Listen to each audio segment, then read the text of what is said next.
Bonjour peuple, bonsoir plutôt peuple de Dieu. Bonsoir, bonsoir. Euh, Comme convenu, nous nous retrouvons encore une fois de plus pour parler de toutes les choses de notre Père Céleste, car nous sommes des fils célestes et nous avons besoin d'être nourris également par les choses de l'Esprit. Alors je vous invite dans la prière. Je vais incliner ma tête pour dire une prière. Gloire et honneur à toi, Seigneur, pour ce moment privilégié que tu viens encore de nous accorder. Nous voulons encore te soumettre ce moment, implorer ta présence, afin que tu en prennes possession de ce moment, Seigneur. Tu es Dieu. Remplis-nous de ta connaissance, car tu as dit que la connaissance remplira la terre comme le fond d'une mer. Gloire et honneur à toi pour tout dans le nom de Jésus. Amen. Alors, une fois de plus, je vous dis bonjour chez vous, vous qui allez, voilà, qui se sont, vous qui êtes, vous qui vous êtes déjà connectés, et également ceux qui se connecteront tout à l'heure. Alors, comme convenu, nous allons parler de la 8e lettre. Mais je crois que comme c'est tellement lent, nous allons voir peut-être une première partie aujourd'hui et peut-être la suite demain ou après-demain. Alors, le thème donc de notre enseignement est la 8e lettre. Alors, donc nous allons tirer notre enseignement du livre des Actes des Apôtres, le chapitre 16 du 22e verset jusqu'au 30e verset. C'est une histoire que tout le monde connaît et qui peut aussi nous étayer d'une autre manière. Alors, donc, nous lisons au nom de notre Seigneur Jésus-Christ. Actes des Apôtres 16, 22 à 30. Cela nous dit ceci.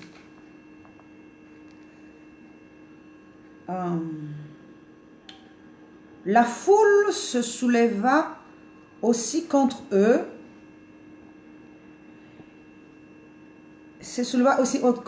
Et les prêteurs, ayant fait arracher leurs vêtements, ordonnèrent qu'on les bâtît de verges. Après qu'on les ait eus chargés de coups, ils les jetèrent en prison en recommandant au geôlier de les garder sûrement. Le geôlier, ayant reçu cet ordre, les jeta dans la prison intérieure, leur mit les ceps aux pieds. Vers le milieu de la nuit, Paul et Silas priaient et chantaient les louanges de Dieu, et les prisonniers les entendaient. Tout à coup, il se fit un grand tremblement de terre, en sorte que les fondements de la prison furent ébranlés.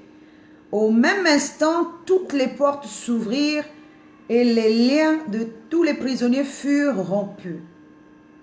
Le geôlier se réveilla et lorsqu'il vit les portes de la prison ouvertes, il tira son épée et allait se tuer, pensant que les prisonniers s'étaient enfuis. Mais Paul cria d'une voix forte, « Ne te fais point de mal, nous sommes tous ici. » Alors le geôlier, ayant demandé de la lumière, entra précipitamment et se jeta tous tremblants aux pieds de Paul et Silas.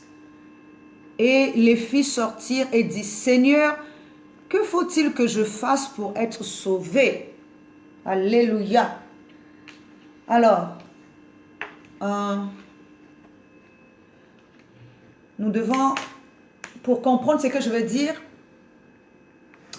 je sais que vous êtes des aigles et que vous allez survoler aussi avec moi pour pouvoir comprendre ce que je veux dire. Je sais aussi que cette histoire est connue de tous et que peut-être que l'explication que je vais donner aujourd'hui n'est pas la même explication que vous avez l'habitude d'écouter. Alors, c'est pour ça que je vous demanderai d'être attentif. Alors voilà, donc je disais que représentent Paul et Silas dans la prison? Parce que nous avons 3 personnages dans cette prison. Il y a Paul, il y a Silas et il y a aussi le geôlier. Que représentent ces 3 personnages qui sont dans cette prison? Alors, nous allons comprendre. Ces 3 personnes ne représentent que le Seigneur lui-même. Comme on dit, l'âme, l'esprit et le corps. Et nous allons comprendre pourquoi je parle de l'âme, l'esprit et le corps. Donc nous avons, et puis vous devez savoir une chose, que l'âme, c'est la divinité en nous qui se déplace, qui part de son état divin à l'état d'âme, et de l'état d'âme, esprit, plutôt esprit, âme et corps. Donc nous voyons également que dans ce processus de descente ou de la chute, il y a l'homme en réalité qui n'est pas l'homme physique, mais qui est l'être intérieur, qui est d'abord la divinité en nous, qui va descendre au stade de l'esprit, plutôt de l'âme, esprit, etc. Donc en fait, c'est pour ça que le premier Adam est devenu une âme vivante, alors que le dernier Adam deviendra un esprit vivifiant. Donc c'est la divinité en nous qui se déplace, parce que c'est lui qui est, c'est elle plutôt, qui est d'abord l'homme en nous, et qui se déplace d'une dimension à une autre dans l'homme. Alors, avant que je ne rentre carrément dans le vif de cet enseignement, ou encore dans les explications de Paul et Silas, plutôt de ce chapitre-là, de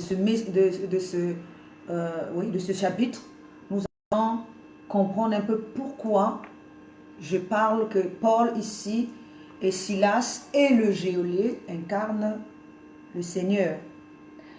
Alors, nous allons prendre d'abord l'exemple de la chute ou encore de la mort. Parce que la rencontre de Jésus, se fait sous 2 formes, avec la vie et la mort. Donc, dans le parcours de la divinité qui chute ou qui descend ou qui va à la mort, il va rencontrer, dans ce parcours-là, la divinité va d'abord rencontrer la vie et ensuite la mort. Donc, comme pour dire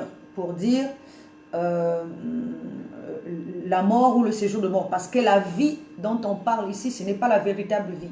Cette vie-là aussi est incarnée par la mort.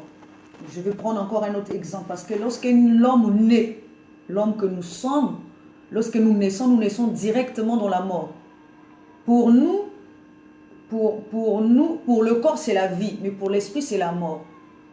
Alors, lorsque nous naissons dans ce corps-là, nous naissons directement dans la mort, dans le corps de la mort, dans la connaissance de la mort, dans la loi de la mort, dans la loi de Moïse.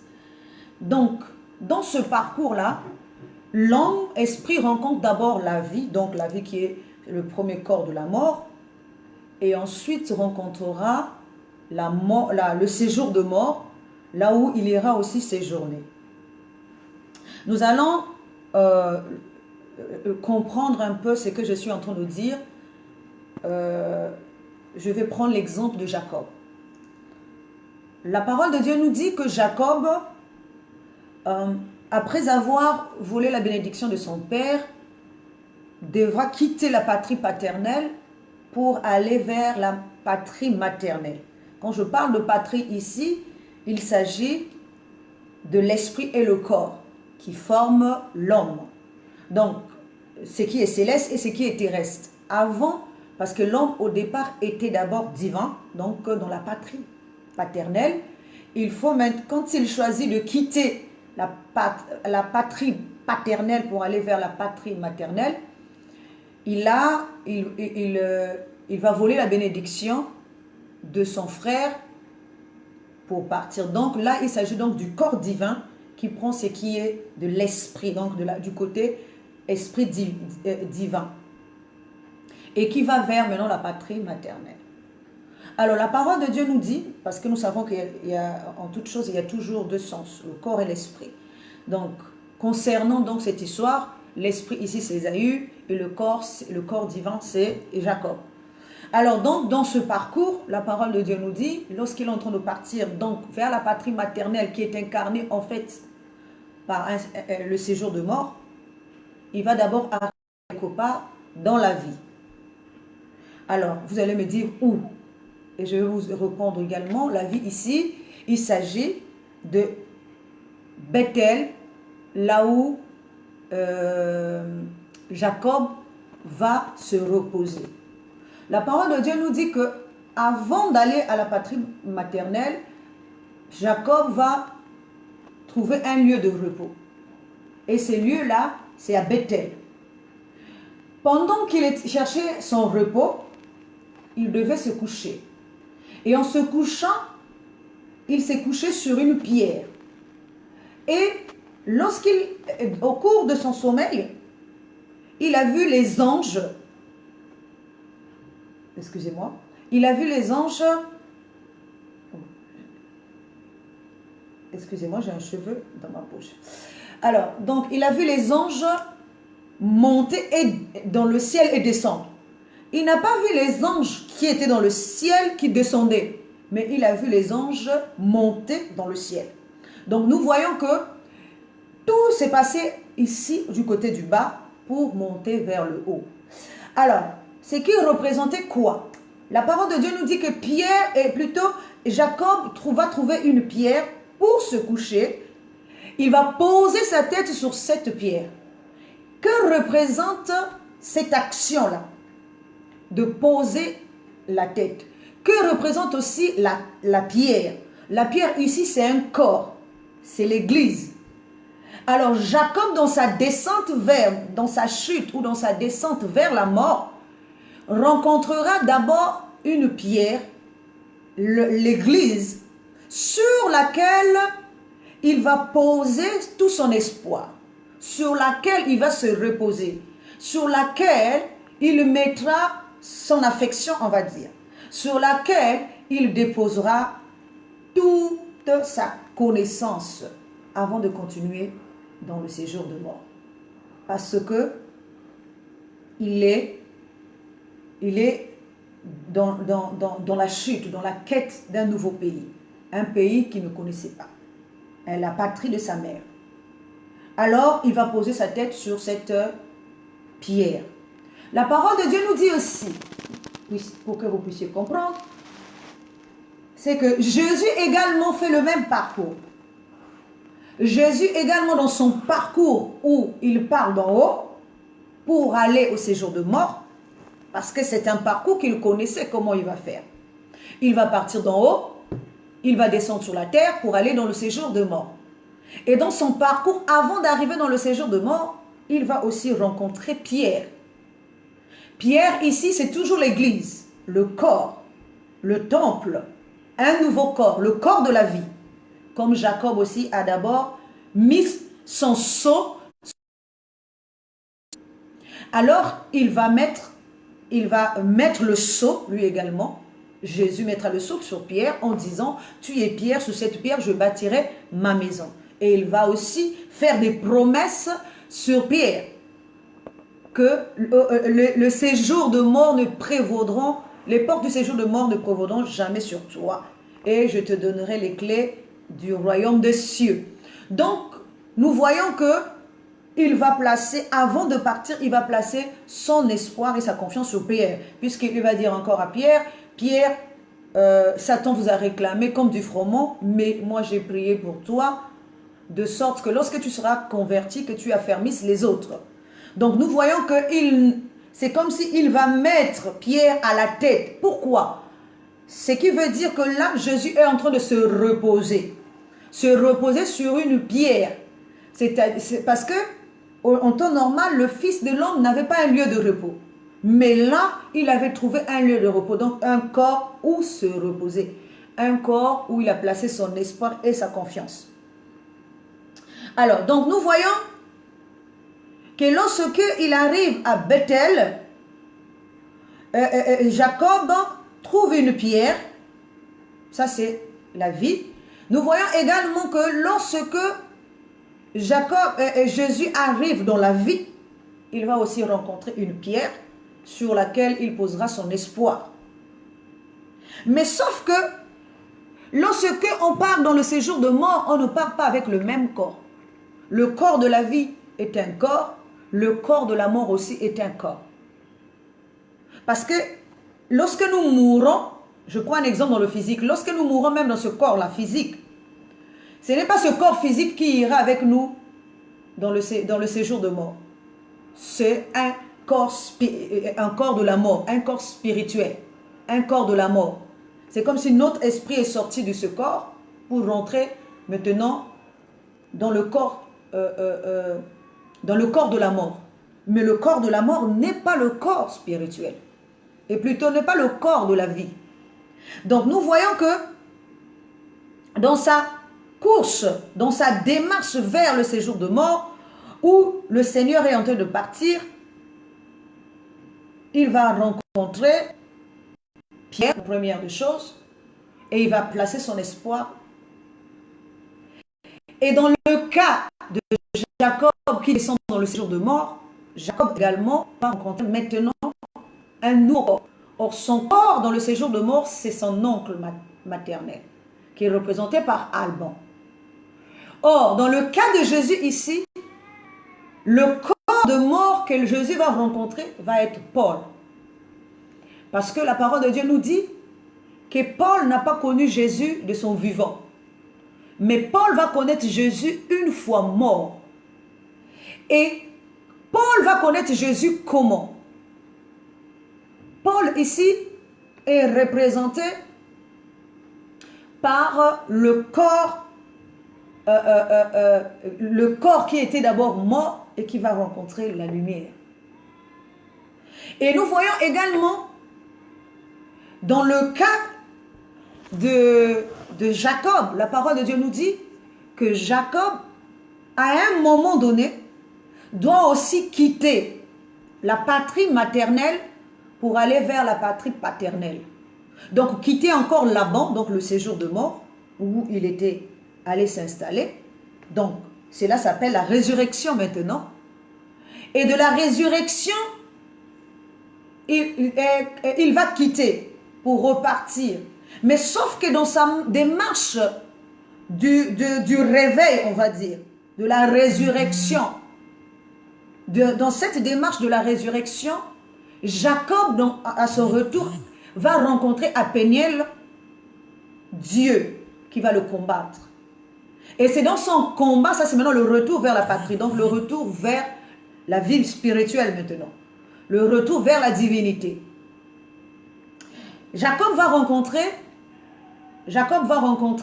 Dieu avec qui il va combattre. Et quand il va combattre avec Dieu, la parole de Dieu nous dit qu'à un moment donné, vers la lueur du jour commence à rentrer. C'est là que Paul, et plutôt Jacob, se rendra compte qu'il était en train de combattre avec Dieu. Donc, s'il n'y avait pas de lumière, la lumière ici c'est la connaissance. Ce qui veut dire que ce corps était autrefois mort, représenté par Laban. Il faut maintenant qu'il quitte maintenant le corps de la mort pour rentrer maintenant dans le corps de la vie. Et pour rentrer dans le corps de la vie, il faut qu'il y ait un combat. Et nous voyons la même chose également. Que le même combat, autrefois, Paul était d'abord sous influence de Gamaliel et qui devait maintenant combattre et qui combattait l'Église, donc le corps de Dieu, de la divinité. il combattait ce corps-là, combattait avec Dieu, à travers l'Église, jusqu'à ce que la lueur de la lumière rentre en lui, qu'il soit frappé par une grande lumière, et donc la connaissance divine, donc la connaissance d'en haut, et c'est là qu'il va quitter le corps de la mort pour rentrer dans le corps de la résurrection.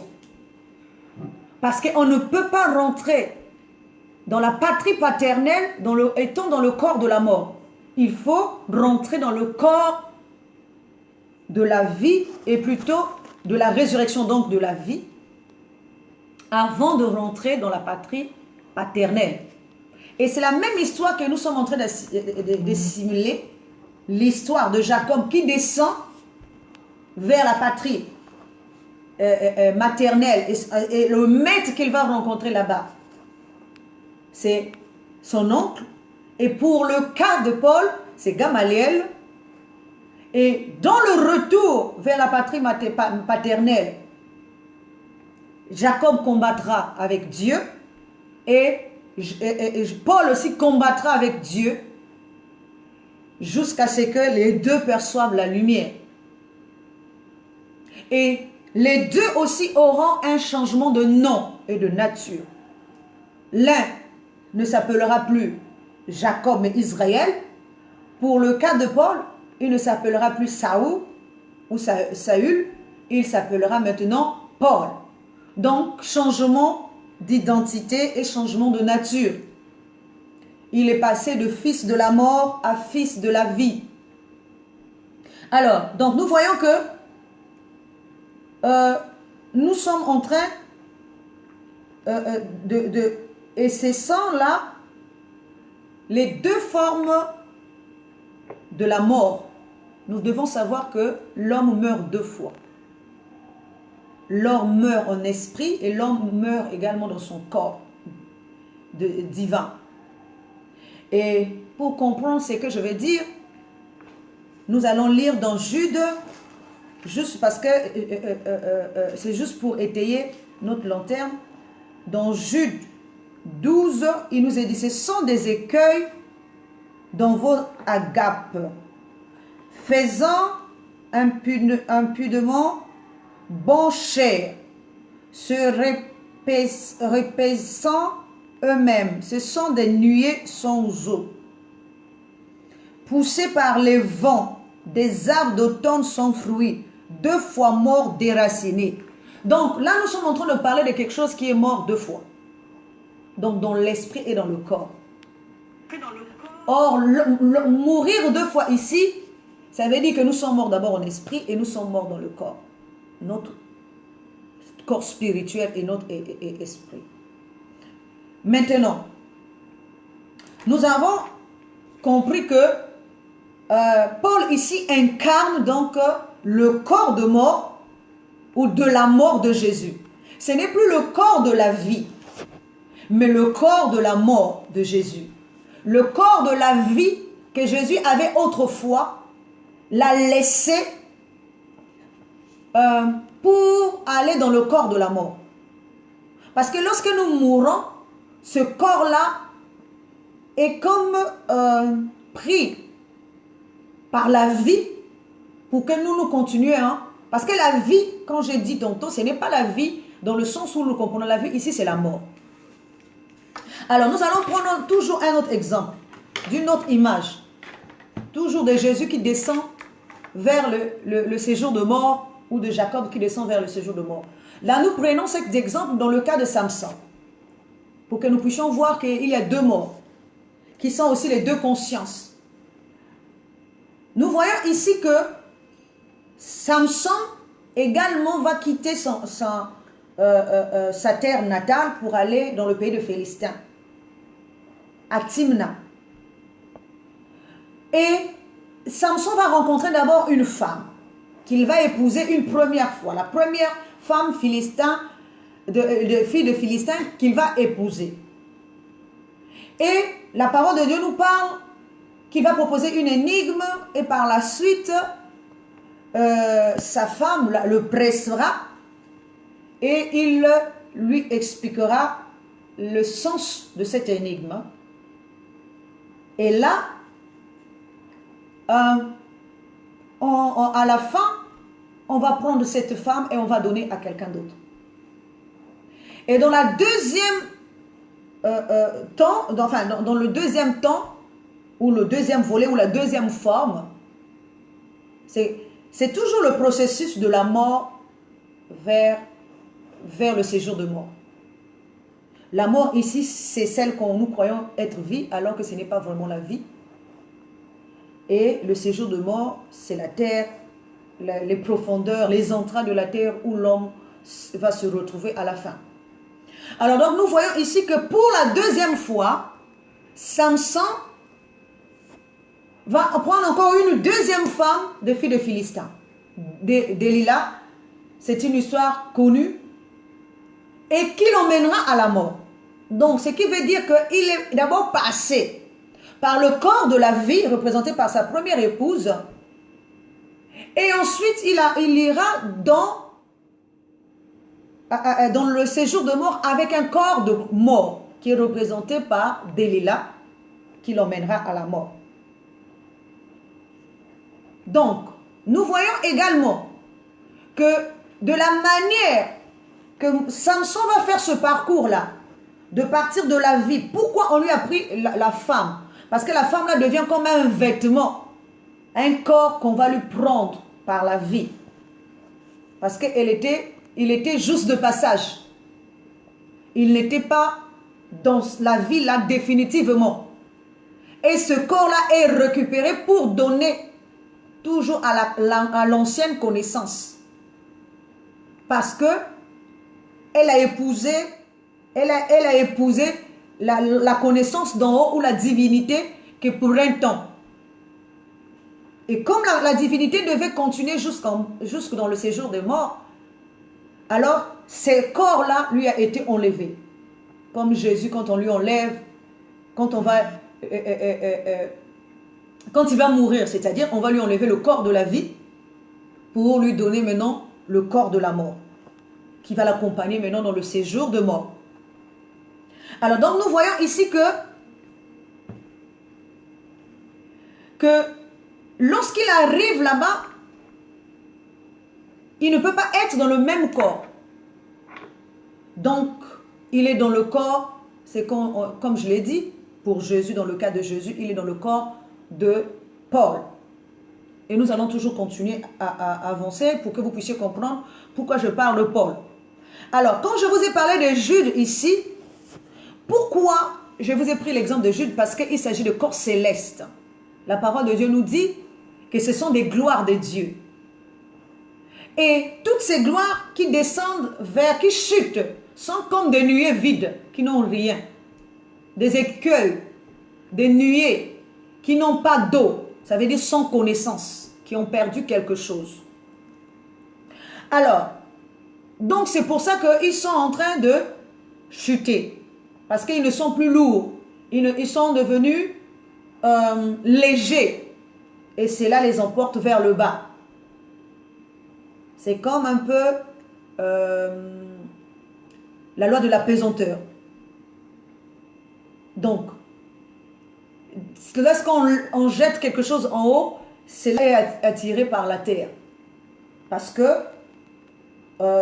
ils ne sont plus assez lourds pour pouvoir rester en haut. Ou assez légers pour pouvoir rester en haut.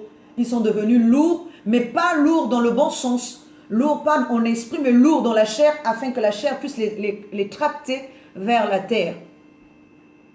Alors, donc, c'est pour ça que nous allons maintenant, comme nous avons compris déjà l'exemple de Paul et Silas, qui sont représentés par l'esprit et le corps qui arrivent dans le séjour de mort de Jésus, nous allons maintenant comprendre que symbolise la prison de Paul et Silas. Or, la prison de Paul et Silas ici va symboliser le fait que Jésus arrive dans le séjour de mort. Le séjour de mort ici pour Jésus est une prison. Car la chair est une prison. La mort est une prison. La loi est une prison qui va retenir l'homme captif, qui va retenir... C'est c'est ce qui se passe en fait dans la vie de l'homme. Aujourd'hui, notre esprit dans le corps est prisonnier. Parce que la chair, avec son enseignement, avec ses mœurs, ses coutumes, retient l'esprit captif afin que l'esprit ne reparte plus dans le ciel, dans l'esprit, c'est-à-dire dans la compréhension céleste. L'esprit aujourd'hui est toujours dans la compréhension terrestre et il n'arrive pas à se relever parce qu'il est encore dans le séjour de mort en prison. Et ces trois dimensions sont là: corps, âme et esprit, ou encore la divinité, l'esprit et le corps. Alors, nous allons maintenant comprendre que c'est la chair qui retient captif notre esprit. Et dans notre esprit, là où nous sommes ici, notre esprit n'est pas tout seul. Regardez ce que la parole de Dieu nous dit. Dans Hébreux 4:12, il nous est dit que la parole est une épée à double tranchant, pénétrant jusqu'à partager l'âme et l'esprit.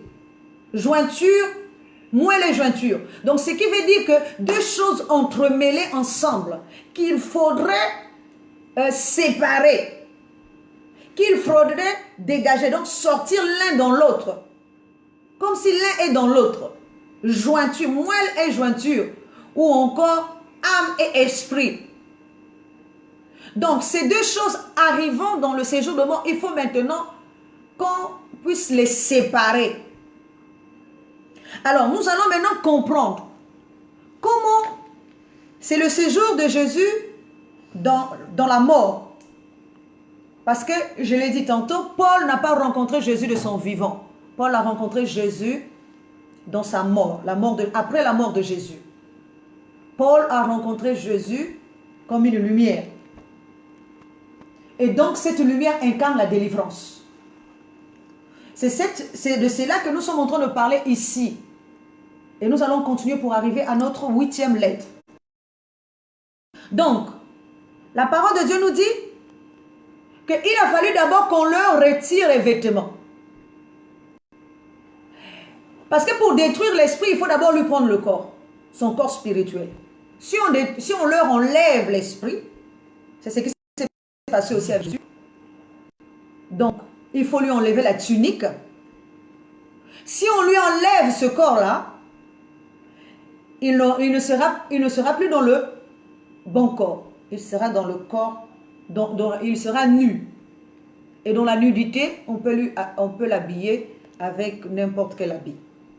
Donc, on va lui mettre maintenant le corps de la mort. Il faut enlever d'abord le corps de la vie, qui est incarné par la tunique, par Pierre, qui devait rester, la tunique. Ensuite, il doit rentrer maintenant dans le corps de la mort. Or, dans le corps de la mort, ici, je l'ai dit tantôt, ça va être incarné par Paul. Nous allons comprendre au fur et à mesure. La parole de Dieu nous dit que lorsque, donc c'est la séparation, déjà le vêtement, donc c'est la séparation, c'est le retrait de la vie qui était là, donc du premier corps de l'esprit. Et les coups ici, nous voyons que les coups ici, ça va être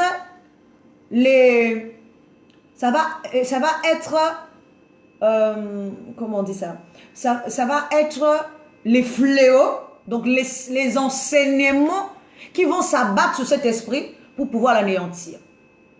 Lorsque nous sommes ici, si le mal veut s'installer en nous, si la chair veut s'installer en nous, la chair va commencer à nous fouetter de la verge. Or, la verge ici, il s'agit de tous les enseignements qui font partie de la chair. La chicotte ici, la verge ici, pour détruire un esprit, pour anéantir l'esprit de Dieu qui est en nous, pour éteindre la divinité qui est en nous, il faut commencer à lui donner la verge. Et la verge ici, ce sont les enseignements, tous les enseignements qui forment le corps. La douleur, tous ces enseignements-là, comme je l'ai dit entre-temps pour les cas de fléau d'Égypte, avec Moïse qui était en train de détruire le pays d'Égypte avec ses fléaux. Ce sont des coups, des verges, les enseignements pour détruire, pour donner la mort. Il faut détruire l'esprit là. Il faut taper l'esprit là avec tous les enseignements. Donc nous voyons ici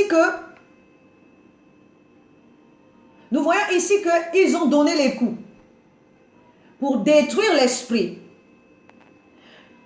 qui sont représentés par les fléaux. Dans le cas de Moïse, j'avais cité quelques fléaux.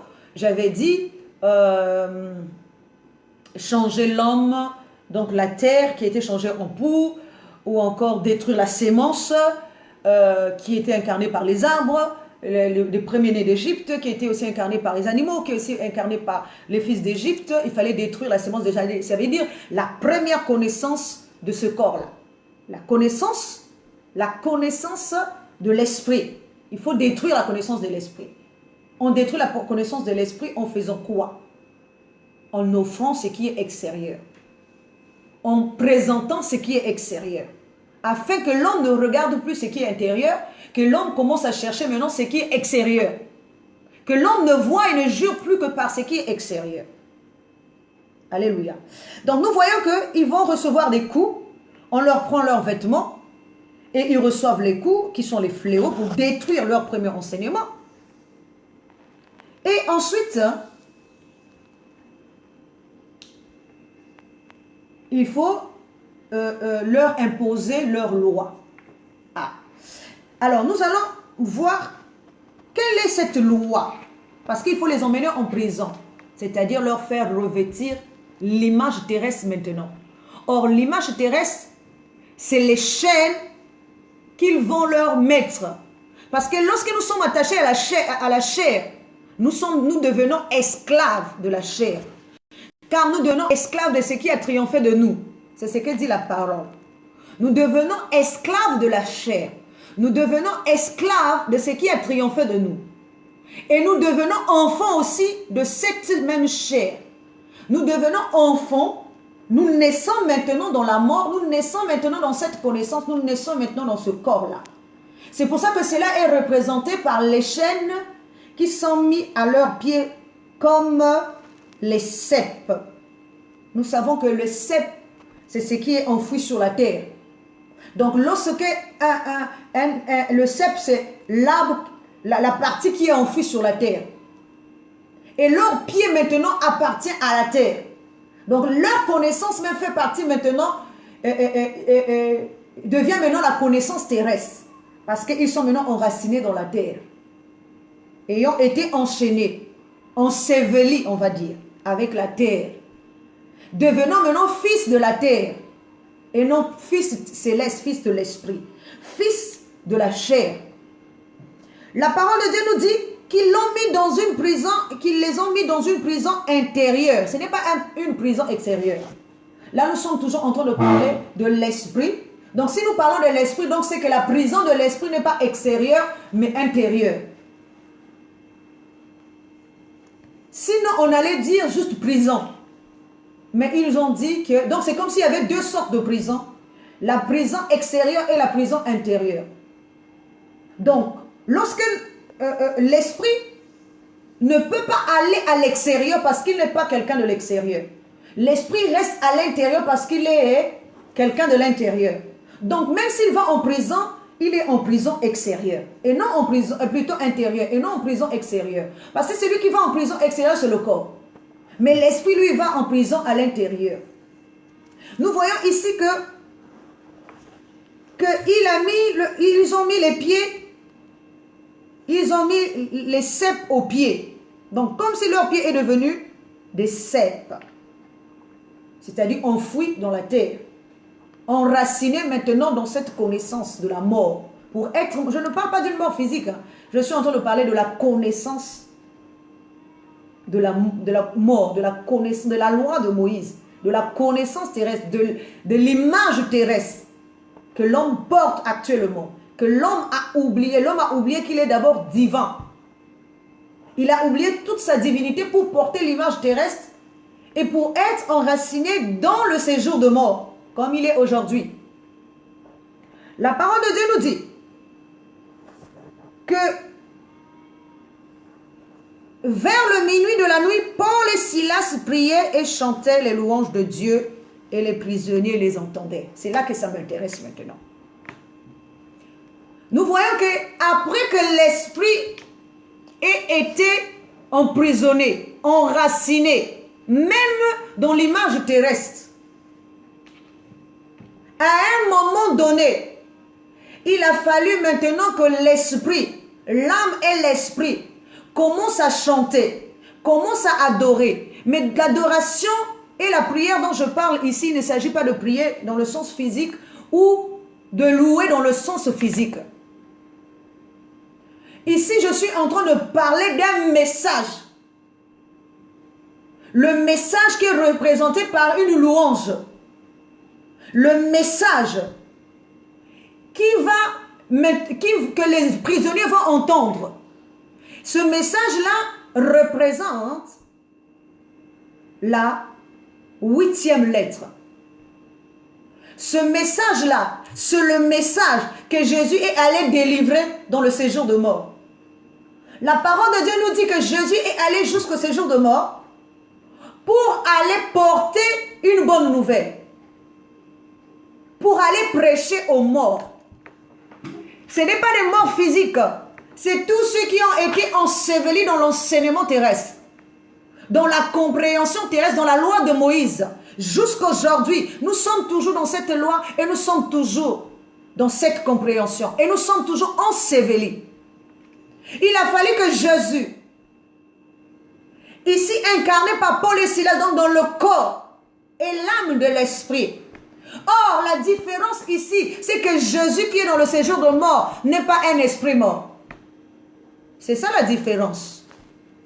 Or, Jésus va partir dans le séjour de mort étant esprit vivant. Je vais vous expliquer ça aussi. Alléluia.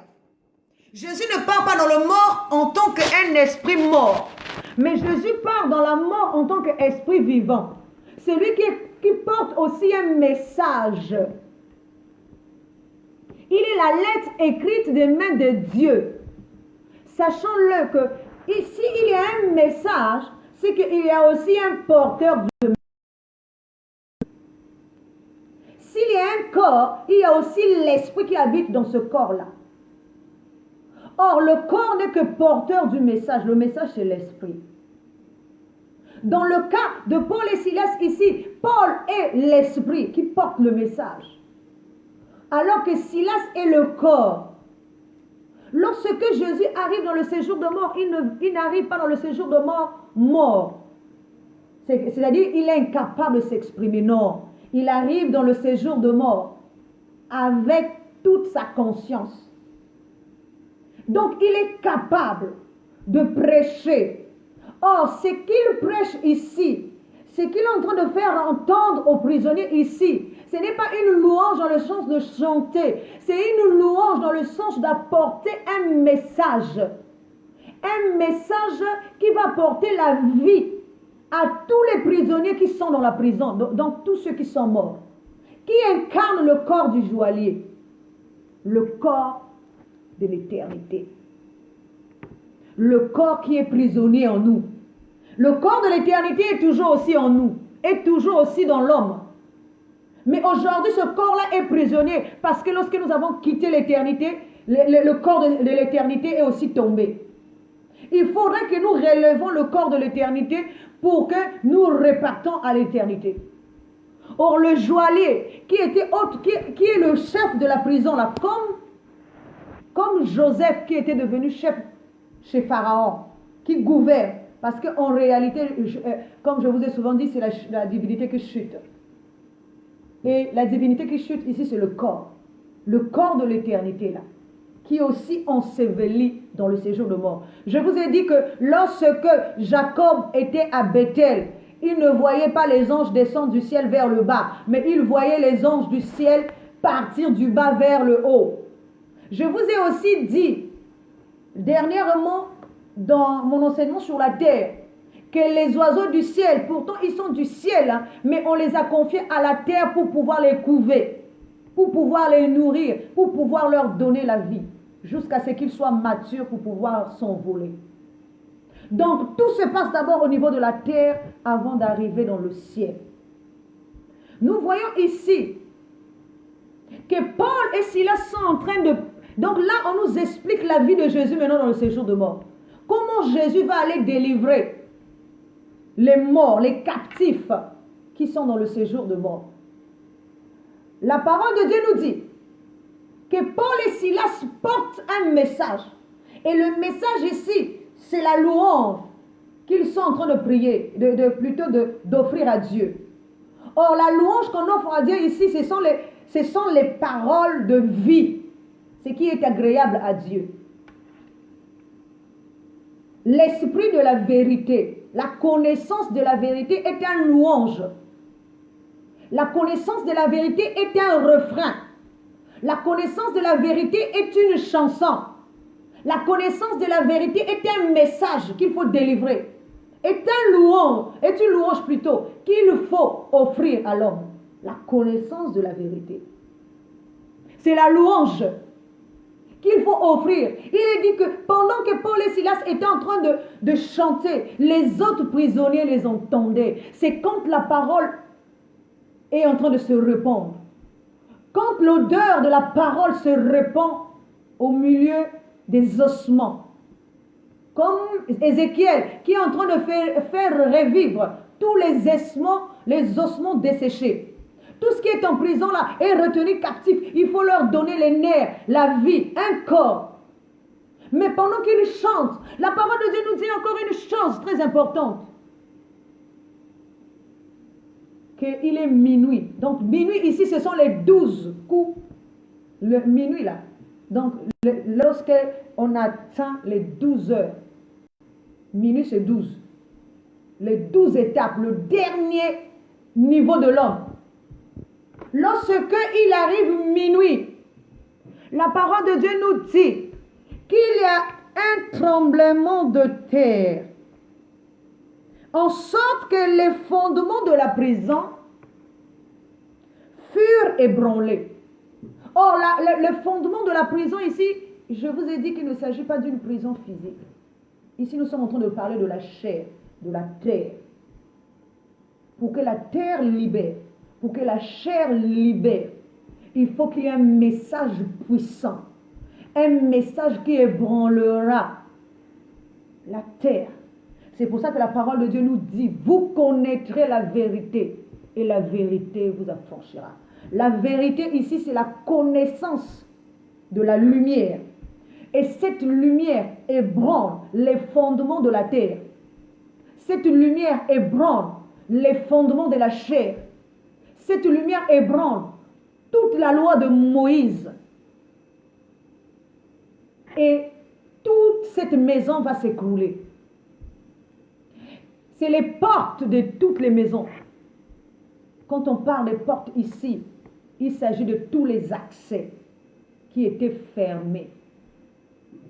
Souvenez-vous que quand Adam est sorti d'Éden, l'accès d'Éden lui a été fermé.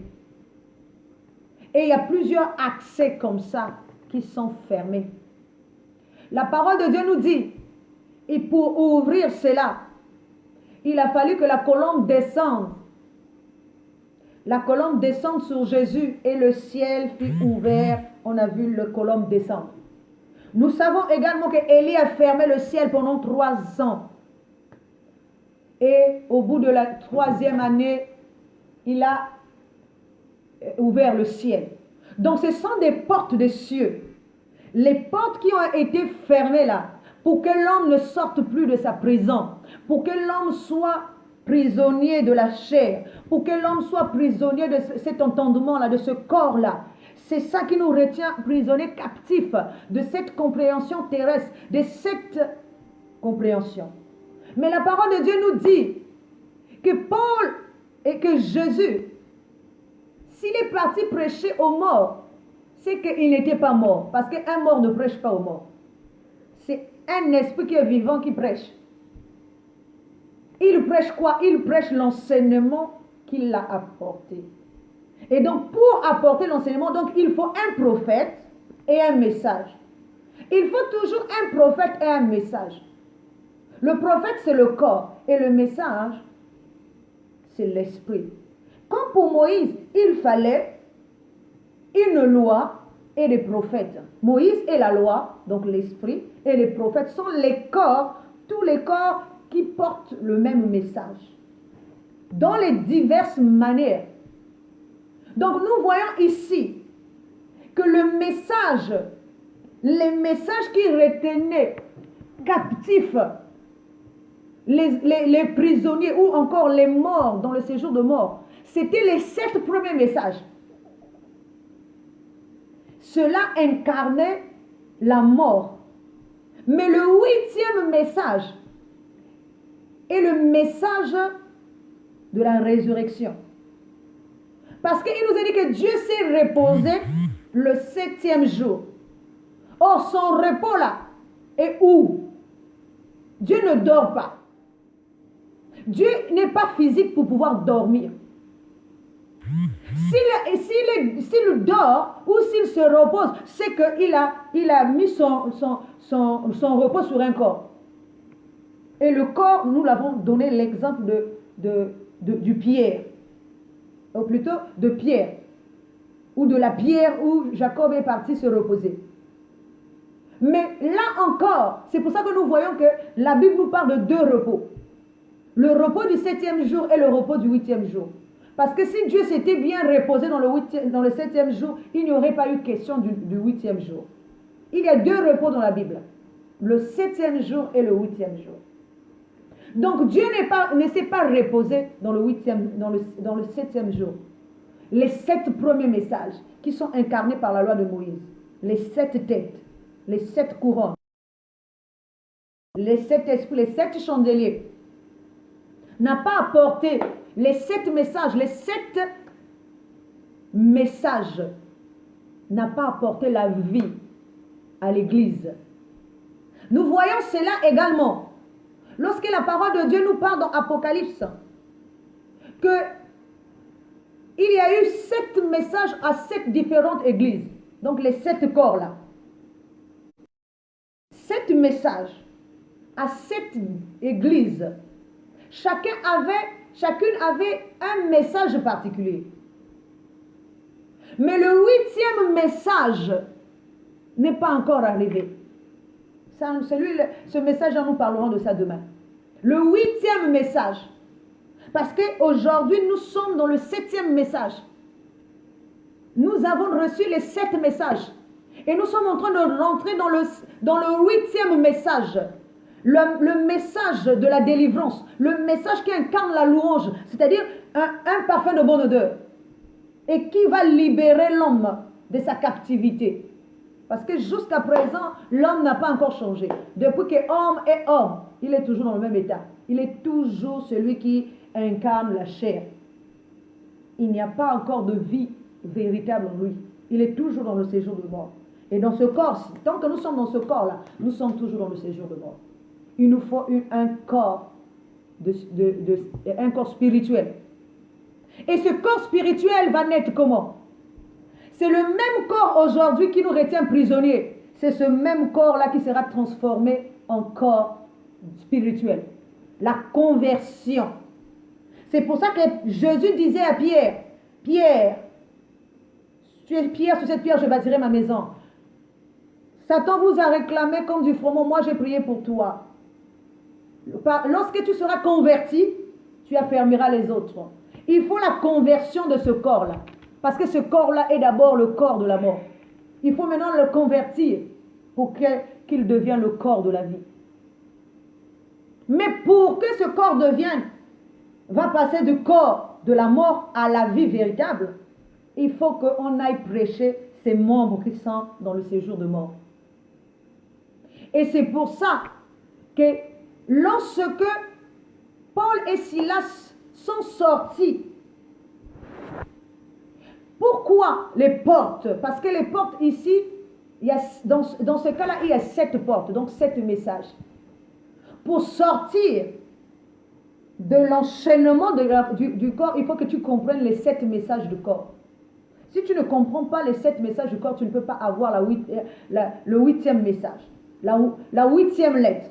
Tu ne peux pas. Il faut maîtriser les 7 esprits. Il faut maîtriser les 7 compréhensions. Il faut maîtriser les 7 messages qui font partie, ce sont les portes, qui font partie de l'enseignement terrestre. Lorsque tu maîtrises ça, tu peux maintenant avoir la connaissance d'en haut, la connaissance de la lumière, de la vérité. Et c'est ça qui ébranlera les fondements de la terre, le fondement de la première connaissance. Nous voyons toujours que la parole de Dieu nous dit que Paul ne va pas partir, hein, il va rester là. Parce que s'il a évangélisé, il va poser un fondement, lui aussi. C'est ça.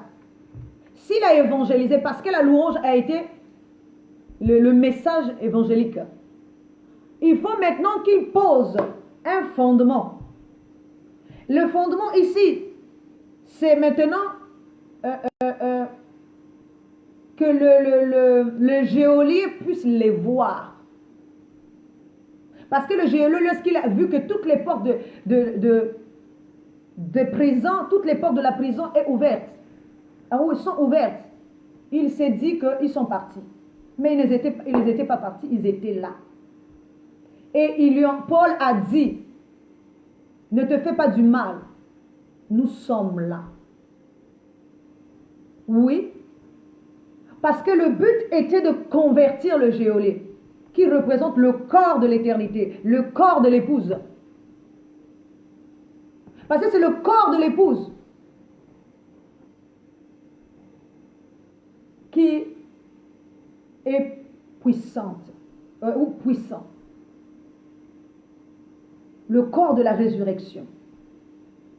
Si ce corps-là s'est converti, si ce corps-là croit, le corps-là peut les relever et ressusciter d'entre les morts. Nous voyons encore que la parole de Dieu nous dit, Paul posera le fondement. Au lieu que le geôlier meure, parce que le geôlier aussi, il était endormi. Il a fallu d'abord qu'il se réveille. C'est-à-dire ce corps-là aussi était endormi. Il n'était pas mort, mais il était endormi. Il faut qu'il se réveille et qu'il voit le miracle qui s'est accompli. Et quand il a vu que tout était, il n'y avait plus de prisonniers, il s'est dit que tout le monde était parti. Mais Paul a crié d'une voix forte. Donc la voix ici, c'est de stopper. La voix ici, c'est la voix de la vérité. Parce qu'il doit poser un fondement, un nouveau fondement, puisque le premier fondement là vient de s'ébranler. Il faut maintenant qu'il pose le second fondement. Le second fondement ici, c'est la voix qui va se faire entendre au niveau du geôlier. La voix de Paul qui crie. Comme lorsqu'on dit que le sang d'Abel, le sang de Jésus s'exprime mieux que le sang d'Abel. Le sang de Jésus. Donc la première mort, c'est Abel. Mais la deuxième mort, c'est Jésus qui va au séjour de mort. Je vous ai dit que Jésus est parti dans le séjour de mort vivant. Pourquoi? Parce que tout ce que la parole de Dieu nous dit, deux choses. La parole, même le geôlier, lui, il n'était pas mort. La parole de Dieu nous dit une chose. Dans Nombre, si je ne me trompe pas, la parole de Dieu nous dit dans Nombre 16, 30 à 33, qu'il y avait 3 personnes en Israël qui s'étaient rebellées contre Moïse. Moïse ici, c'est la loi. Moïse ici, c'est l'enseignement. Moïse ici, c'est la nature, l'image terrestre. Quand tu apportes une nouvelle loi, parce que ce que Jésus est en train de faire, de contredire Moïse, c'est une rébellion. quand tu restes dans l'image de Moïse, c'est une rébellion. La parole de Dieu nous dit que les gens qui se sont rebellés, les 3 personnes qui se sont rebellées contre Moïse, Moïse les a envoyés dans le séjour de mort, vivants. Il a dit, on fera une chose nouvelle. Ceux qui se sont rebellés contre moi iront dans le séjour de mort vivant. Ça veut dire quoi? Eux, ils étaient en train d'apporter la nouvelle loi que Moïse ne voulait pas. Moïse étant la première loi, la première nature, le premier homme. Il ne veut pas du second homme. Pour lui, c'est une rébellion. Alors, il les a envoyés tous les 3 au séjour de mort vivant. La parole de Dieu nous dit qu'il les a envoyés non seulement vivants, mais avec leur maison, avec leur famille, avec leurs biens. Tout vivant. Comme Paul, Silas et les geôliers.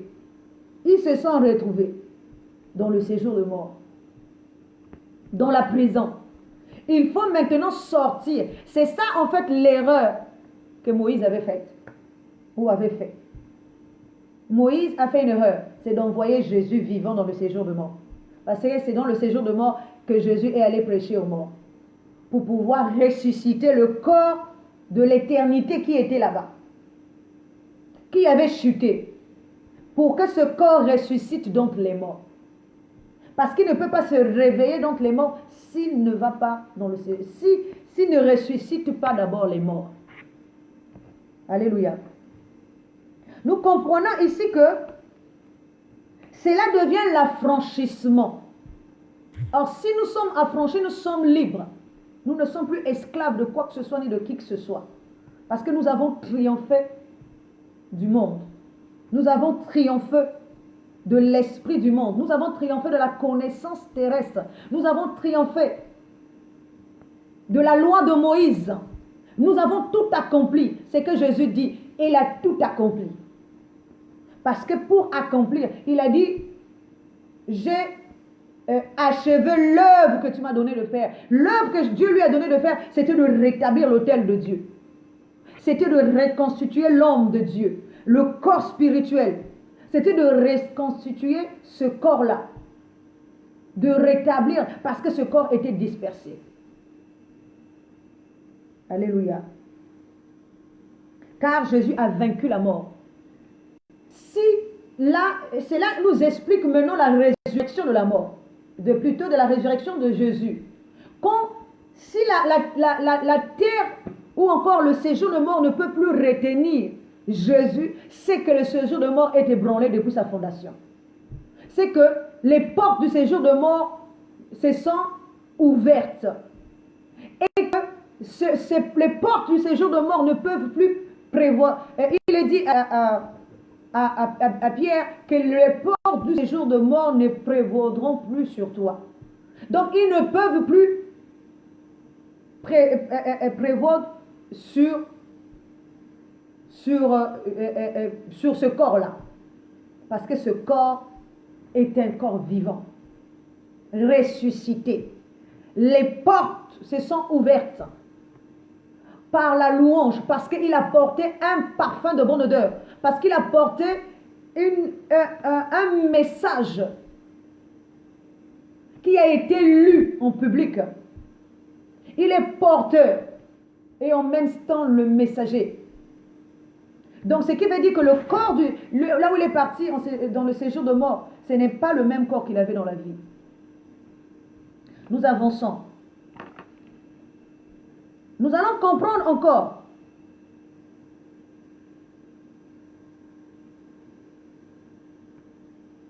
Nous allons comprendre encore une chose. Jésus, dans le séjour de mort, avant de vaincre la terre, la terre est une croix qu'il doit porter. Le séjour de mort, la terre, la chair, là où il se retrouve, c'est une croix qu'il doit porter. Et nous allons voir ça dans le cas, lorsqu'on emmène Jésus à la résurrection. La parole de Dieu nous dit qu'on a chargé Jésus de sa croix. Or, Jésus est venu pour sauver la chair. La chair là qui le retient encore prisonnier. C'est cette chair qu'il est venu sauver. La prison là, c'est cette prison qu'il est venu sauver. Alléluia. La chair sur laquelle il doit inscrire le nouveau message, la nouvelle loi. C'est cette même chair qui va devenir sa mère, mais qui deviendra sa mère et qui le retiendra captif de la chair. Mais cette chair est la croix que Jésus doit porter. Nous allons le comprendre. La parole de Dieu nous dit que lorsqu'on emmène Jésus au mont Golgotha pour le crucifier, je vous ai dit ici, la crucifixion veut dire imprimer le message sur la chair. Mais on l'a chargé de sa propre croix. C'est pour ça que Jésus dit, celui qui veut venir après moi prend sa croix et me suit. Parce que la croix ici, c'est la chair, c'est le corps. Or, la chair qui a été bien nourrie, la chair qui a été bien enseignée, qui a reçu divers enseignements dans le corps, dans la loi de Moïse, ne peut que être lourd. La chair pèse. Et la chair pèse plus que Jésus. Parce que la chair a la connaissance. La chair a été nourrie. Jésus, à ce moment-là, n'a pas de connaissance. Il n'arrive pas à porter la chair. Jésus ici, on parle du corps. Mais on ne parle pas de Jésus en tant que... On parle du corps terrestre. Jésus dans le corps terrestre n'est pas capable de porter la chair.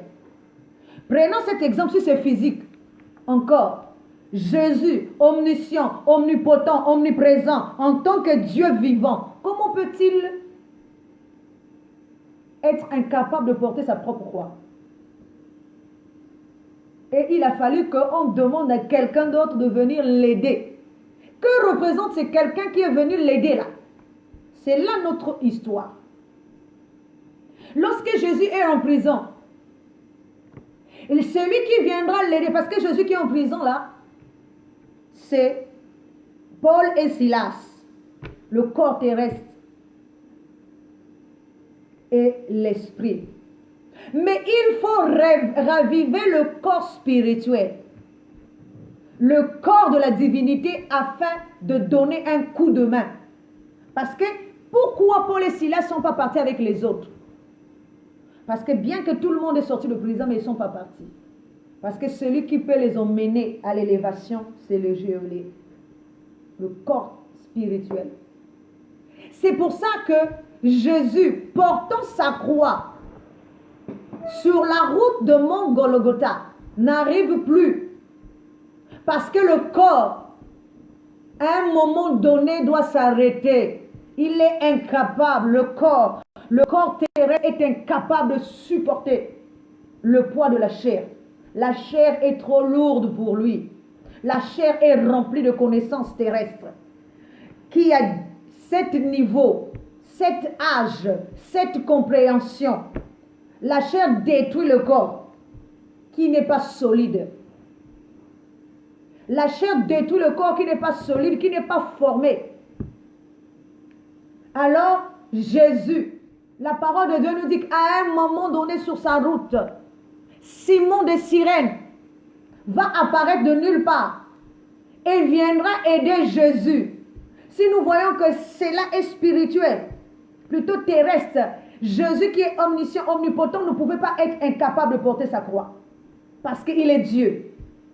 Or, pour expliquer les choses, il a fallu que Jésus corps puisse céder maintenant la place à Jésus esprit. À Jésus corps spirituel. Jésus corps terrestre doit céder la place à Jésus corps spirituel. Pour que Jésus corps spirituel, représenté par Simon de Cyrène, puisse être capable de porter maintenant la croix jusqu'au mont Golgotha. Parce qu'en temps normal, déjà Jésus c'est lui qui porte sa croix lui-même. mais on prend quelqu'un d'autre pour venir l'aider. On ne peut pas me dire, voyons même cette histoire-là, franchement, j'ai raisonné sur ça. J'ai dit, comment? Vous ne pouvez pas me dire qu'un homme ordinaire peut porter la charge de la croix de Jésus plus que lui-même, qui est Dieu. Un homme ordinaire, comme vous et moi comme ça, peut-il porter la croix de Jésus plus que lui-même Jésus? Celui qui a la vie, celui qui est maître de temps des circonstances, celui qui est omniscient, omnipotent, celui qui a la puissance éternelle. Un homme ordinaire ne peut pas porter sa charge. Parce que l'esprit a une charge qui est contraire. La charge de l'esprit est différente de la charge du corps. Pourquoi? Parce que la chair déjà est esprit. Et on ne peut pas combattre la chair en étant dans le corps terrestre. La chair va nous détruire. Mais si nous rentrons dans le corps spirituel, nous arriverons à porter la charge de notre croix. Simon de Cyrène incarne le corps spirituel de Jésus, qui vient maintenant le secourir, qui vient maintenant porter cette charge pour lui. Afin de vaincre la charge, il faut porter la croix jusqu'au mont Golgotha. Jésus dit, celui qui peut venir après moi doit se charger de sa croix et me suivre. Se suivre où? Pour être crucifié avec la croix. Je vous ai dit aussi que la croix ici, c'est un bois. Or, le bois ici, c'est l'esprit et le corps. Soit l'un est un bois vert et l'autre est un bois sec. Ce qui voulait dire ici que la chair était un bois vert, alors que l'esprit, c'est là que je vous explique maintenant, alléluia, alors que l'esprit, plutôt le corps, qui était autrefois un bois sec, va soulever maintenant le bois vert. Alléluia. C'est ce qui veut dire que l'esprit qui était par terre, avec toute sa connaissance, qui est représentée aussi par la chair, l'esprit qui chute, va être relevé par un esprit et par un corps qui n'avait rien à voir avec les choses de l'esprit avant. Alléluia. Oui, mais par cause de cette charge, il deviendra esprit. Nous allons prendre encore cette même histoire, illustrer la chose. La parole de Dieu nous dit que au temps d'Élisée, il y a des hommes qui sont venus dire à Élisée, Élisée, il y a un fer qui est tombé dans l'eau. Et nous ne savons pas comment relever ce fer-là. Alléluia. Ce fer-là représente l'esprit qui tombe. Mais Élisée va dire quoi? Élisée va dire, prenez un bois, jetez-le à l'endroit où le fer est tombé là. Et lorsqu'ils ont coupé le petit bois, ils ont jeté. Le bois a relevé le fer. Alléluia. Le bois ici, le fer qui était tombé ici, c'est la chair, c'est la connaissance terrestre de la mort. Mais pourtant il est tombé, hein. Mais il a fallu un bois pour pouvoir. Or, cette équation est impossible. Un bois ne peut pas relever un fer. Mais dans notre cas ici, puisque nous parlons de choses spirituelles, le bois sec relève le fer, relève le bois vert. Et nous voyons qu'il porte la charge. Donc, il faut qu'il prouve qu'il est capable de porter la charge de l'humanité. L'humanité ici, c'est cette croix. L'humanité ici, c'est la chair, c'est l'homme, c'est vous et moi.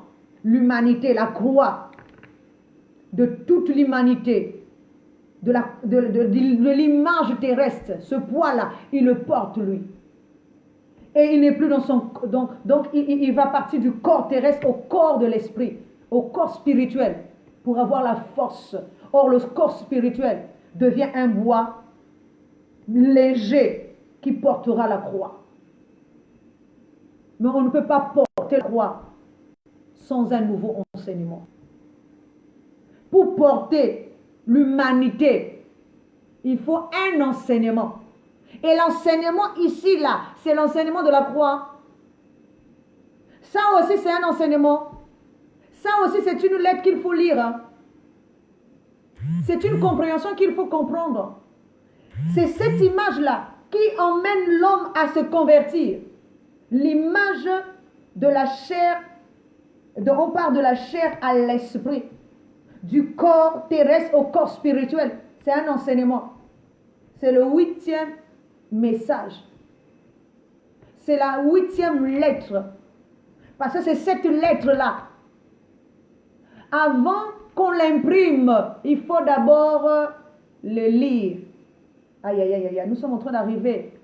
Tout doucement, on avance dans le vif de notre sujet. Cette femme qui est représentée par la chair est également incarnée par 8 messages. Nous allons le lire dans le livre de Apocalypse 17, 9 à 11. Apocalypse 19, 9 à 11.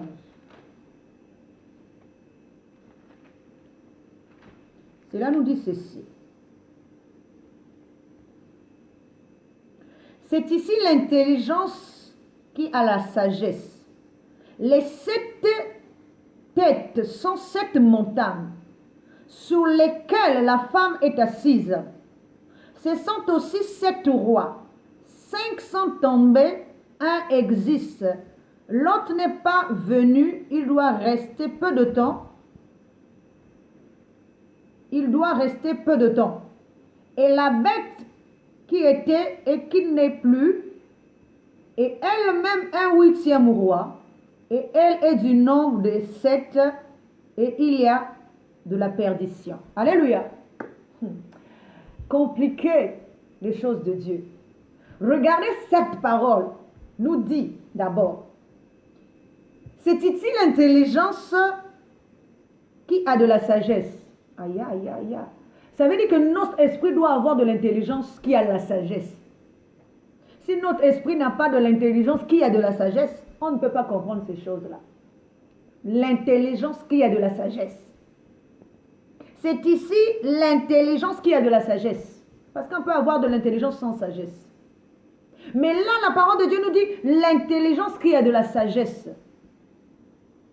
Et il est dit, les 7 têtes sont les 7 montagnes sur lesquelles la femme est assise. La femme ici, c'est qui? C'est la chair. Et la chair est assise sur 7 montagnes, 7 têtes, 7 compréhensions. Est-ce que pour enlever la chair dans ces 7 compréhensions-là, ça devient difficile. Alléluia. La terre assise sur cette montagne. Les montagnes ici, ce sont des compréhensions. Alléluia. Or, les 7 montagnes ici ne représentent que la montagne de Sinaï. Parce que la véritable montagne, la femme qui est assise sur les 7 montagnes ici, c'est la montagne de Sinaï, Moïse. La connaissance terrestre. La parole de Dieu nous dit dans Hébreu que vous ne vous êtes pas approché d'une montagne, mais vous êtes d'une montagne de feu comme à l'époque de Moïse. Mais vous vous êtes approché de la montagne sainte, de la Jérusalem céleste, plutôt d'abord de la montagne sainte. On va même trouver ce passage, je crois que c'est dans Hébreu. Vous vous êtes pas approché de la montagne sainte, et plutôt de la montagne, parce qu'on nous parlait de la montagne, mais vous êtes approché de la montagne sainte. Et cette... Bon, je vais pas prendre du temps pour chercher ça, mais nous allons comprendre. Donc, il est dit, vous vous êtes approchés, non de la montagne de feu comme Moïse, parce que Moïse, à l'époque, cette montagne, personne ne pouvait s'approcher de la montagne. Personne ne pouvait toucher la montagne. c'est cette connaissance-là. Personne ne touche la connaissance-là. Personne ne la comprend. Personne ne s'approche de cette connaissance. Mais la parole de Dieu nous dit, vous vous êtes approchés de la montagne sainte, de la montagne de Sion. La montagne de Sion. Donc nous voyons que la montagne de Sion est une montagne différente. Donc la première montagne, celle où la femme est assise là. Elle-même, elle est la tête. Donc elle est assise sur d'autres montagnes. Et il nous est dit que donc les sept cornes ici, plutôt les 7 rois, 5 sont déjà tombés. Ah là là. Un existe, l'autre n'est pas encore venu. Donc ce qui veut dire les corps là, ce sont toutes les connaissances. Je parlais des pains. Je vous ai parlé des 5 pains qui sont représentés par le corps, plus les 2 poissons. Donc les 2 connaissances. Il y en a un qui est déjà là, le deuxième, mais l'autre doit venir. Alors, il nous a dit, celui qui a de l'intelligence, il faut qu'il comprenne avec la sagesse. Et il nous a dit que ce sont aussi 7 rois, donc 7 corps. Ce sont aussi des têtes, donc des montagnes aussi. Et il est dit aussi que celle qui est assise sur les montagnes là, elle aussi, elle était un roi. Alors c'est une femme. Alléluia. Donc une femme, donc une conscience dans le corps d'un homme. Une connaissance. Donc l'homme, mais qui a la connaissance terrestre. Qui est un roi.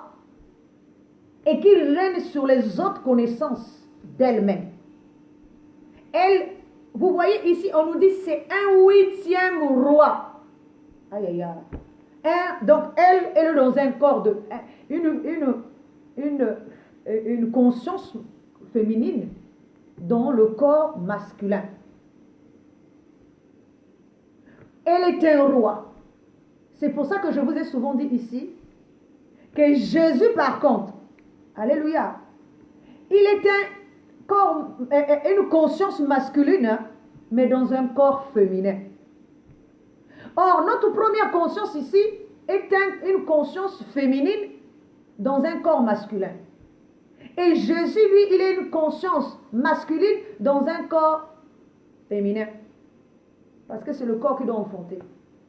Alléluia. Le corps de Jésus n'est pas un corps masculin, mais un corps féminin. Et lui aussi, il était un 8e. Alléluia. Donc, nous voyons ici que la parole de Dieu nous dit également que dans Ésaïe 2, je crois 3e verset, 3e verset, il se lèvera dans la suite de temps, il arrivera plutôt dans la suite de temps que la montagne de l'Éternel sera élevée au-dessus des autres montagnes. Donc, cette montagne qui se lève au-dessus de cette montagne, c'est la 8e lettre. La 8e lettre, donc le 8e message, qui sera au-dessus de tout le monde, qui s'imposera comme elle ici, la connaissance terrestre s'était imposée.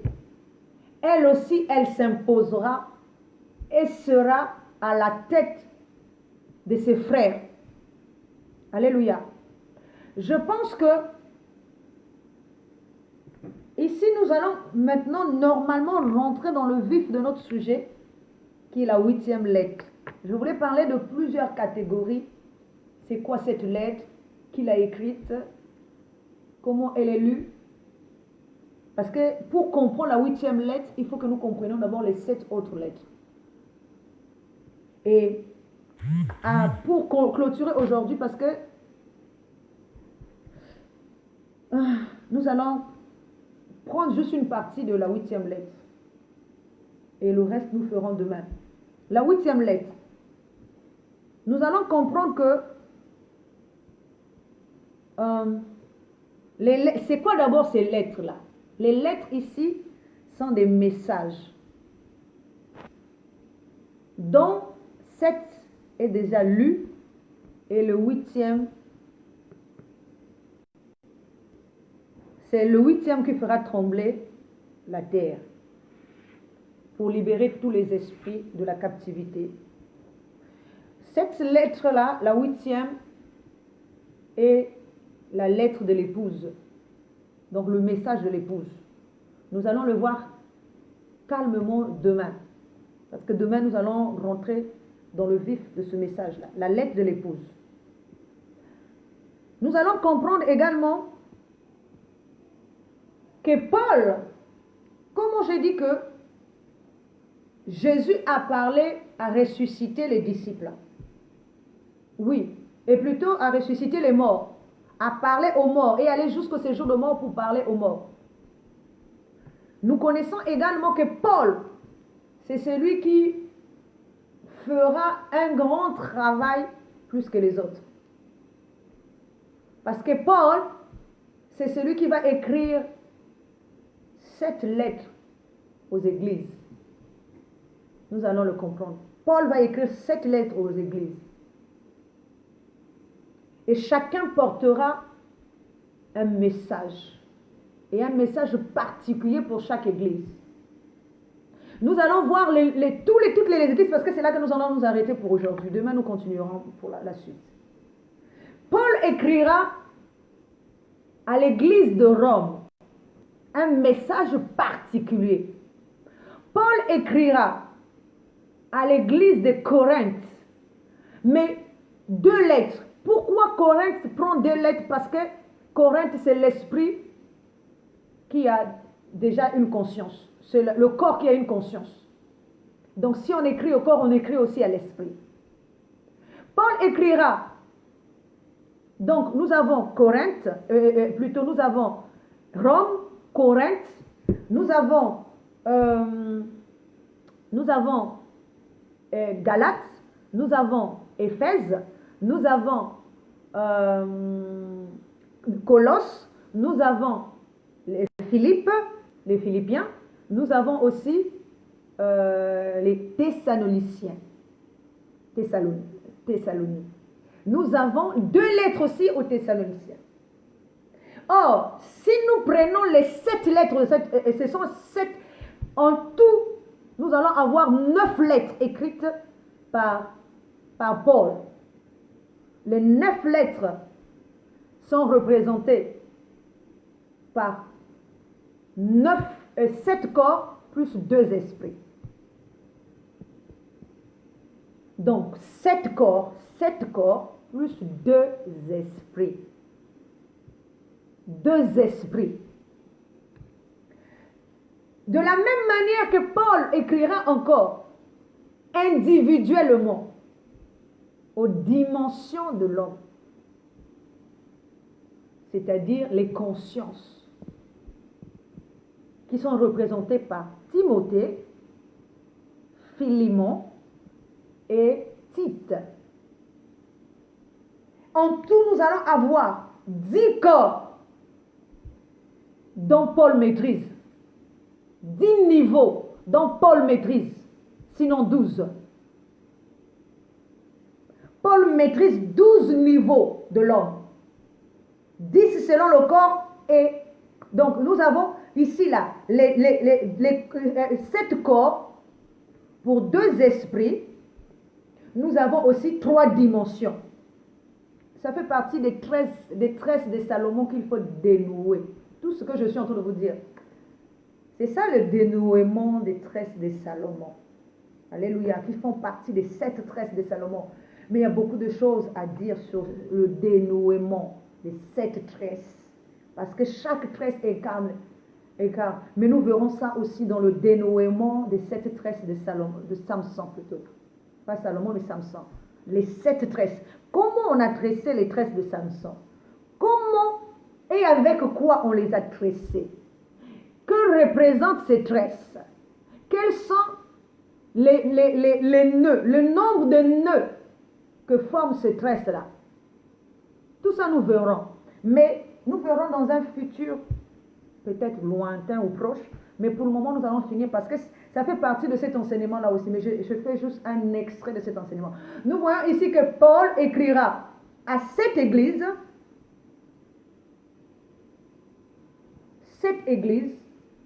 dont deux ont les connaissances, donc c'est-à-dire leur propre connaissance.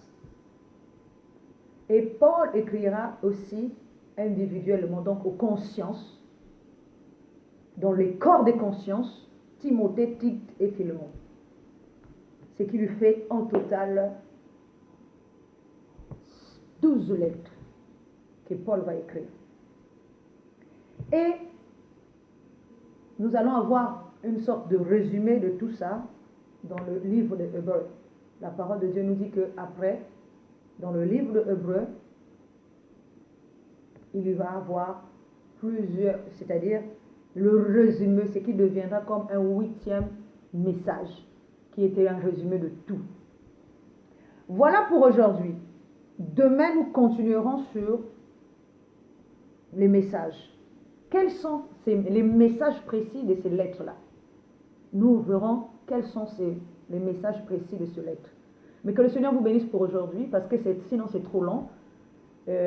Soyez bénis chez vous et continuez à demeurer dans la prière et soyez encore dans la liberté de l'esprit, que le Seigneur vous accompagne au nom de Jésus. Nous allons prier pour clôturer. Gloire et honneur à toi pour ce message. Nous continuons à croire, Seigneur, que demain, tu vas encore te manifester grandement, de manière à ce que nous puissions encore comprendre ta parole et que nous puissions encore nous élever de la terre vers le ciel pour que ton nom soit glorifié. Gloire à toi, Jésus, au nom de Jésus. Amen.